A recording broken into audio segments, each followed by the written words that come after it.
Hello friends, இன்றைக்கி வந்து காராமணியை use பண்ணி ஒரு ஸ்வீட் கிரேவி எப்படி செய்யுதுன்னு பார்க்கலாம். எங்கள் ஊர்லலாம் புட்டுக்கு வந்து இந்த மாதிரி கடலைப்பருப்பு இல்லைனா வந்து காராமணி இதை யூஸ் பண்ணி ஸ்வீட் கிரேவி செஞ்சு அதை தான் வந்து நாங்கள் மிக்ஸ் பண்ணி சாப்பிடுவோம். இப்போ அந்த கிரேவி எப்படி செய்யுதுன்னு பார்க்கலாம். அதுக்கு வந்து நான் காராமணியை ஒரு 2 மணி நேரம் போல் வாஷ் பண்ணிவிட்டு ஊற வச்சுருக்கேன். அதுக்கு வந்து காராமணியை நான் வாஷ் பண்ணிவிட்டு 2 மணி நேரம் போல் ஊற வச்சுருக்கேன். இப்போ இது வந்து ஒரு குக்கரில் சேர்த்துக்கலாம். சேர்த்துட்டு நல்லா 4லேருந்து 5 விசில் வச்சு நல்லா வேக வச்சு எடுத்துக்கோங்க. இப்போ நான் சரியாக வந்து 4 விசில் விட்டு எடுத்திருக்கேன்.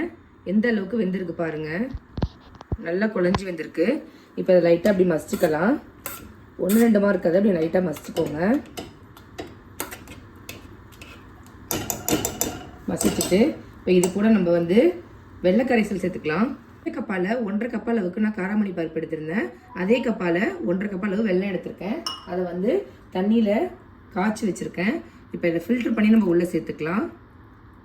ஏதாவது மண் தூசு இருக்கும். சேர்த்துட்டு இப்போ இது நல்லா மிக்ஸ் பண்ணி விட்டுக்கோங்க.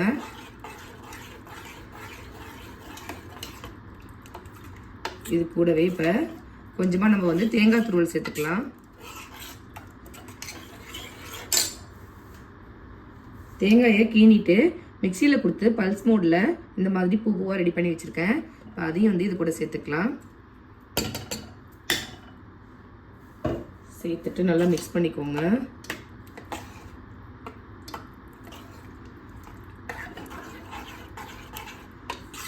இதில் வாசனைக்காக கொஞ்சமாக நம்ம வந்து ஏலக்காய் தூளும் சேர்த்துக்கலாம். ஏலக்காய் தூள் சேர்த்துக்கிறேன்.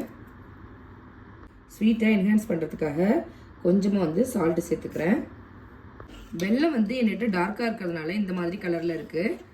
அவ்வளோதான், கிரேவி ரெடி ஆகிடுச்சு. இப்போ நம்ம புட்டு செஞ்சுட்டு அது கூட எப்படி சர்வ் பண்ணுறதுன்னு பார்க்கலாம். புட்டுக்கு மாவு ரெடி பண்ணி வச்சுருக்கேன். மாவோட பதம் இந்த மாதிரி, மாவை பிடிச்சா நல்லா பிடிப்படணும், உதுத்தா நல்லா உதிர்ந்து வரணும். இதுதான் கரெக்டான பதம். இப்போ புட்டு பேக்கரில் நம்ம மாவை வந்து ஃபில் பண்ணிக்கலாம். பாதி அளவு சேர்த்துட்டு இதில் கொஞ்சமாக வந்து இடையில தேங்காய் துருவல் சேர்த்துக்கிறேன். ஆல்ரெடி நம்ம கிரேவியில் தேங்காய் துருவல் சேர்த்துருக்கோம். கொஞ்சமாக சேர்த்துட்டு மறுபடியும் மேலே வந்து மாவு கொஞ்சமாக சேர்த்துக்கோங்க. சேர்த்துட்டு மூடிட்டு நம்ம வந்து வேக வச்சுக்கலாம். இந்த மாதிரி புட்டு மேக்கரில் தான் வேக வைக்கணும் இல்லை, நீங்கள் நார்மலாக இட்லி பாத்திரத்துலேயே வேக வச்சும் எடுத்துக்கலாம். வேகட்டும். நம்ம வெளில எடுத்துடலாம். அதை இவ்வளோதான் பாருங்கள், புட்டு சூப்பராக ரெடி ஆகிடுச்சு.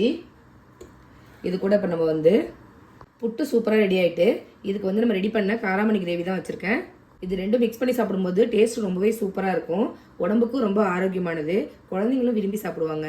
நீங்களும் இதே மாதிரி உங்கள் வீட்டில் செஞ்சு பார்த்துட்டு எப்படி இருக்குது அப்படிங்கிறத கமெண்ட் பண்ணுங்கள். நான் போகிற ரெசிபிஸ்லாம் உங்களுக்கு பிடிச்சிருந்தா நம்ம சேனலை லைக், ஷேர் அண்டு சப்ஸ்கிரைப் பண்ண மறக்காதீங்க. தேங்க்யூ.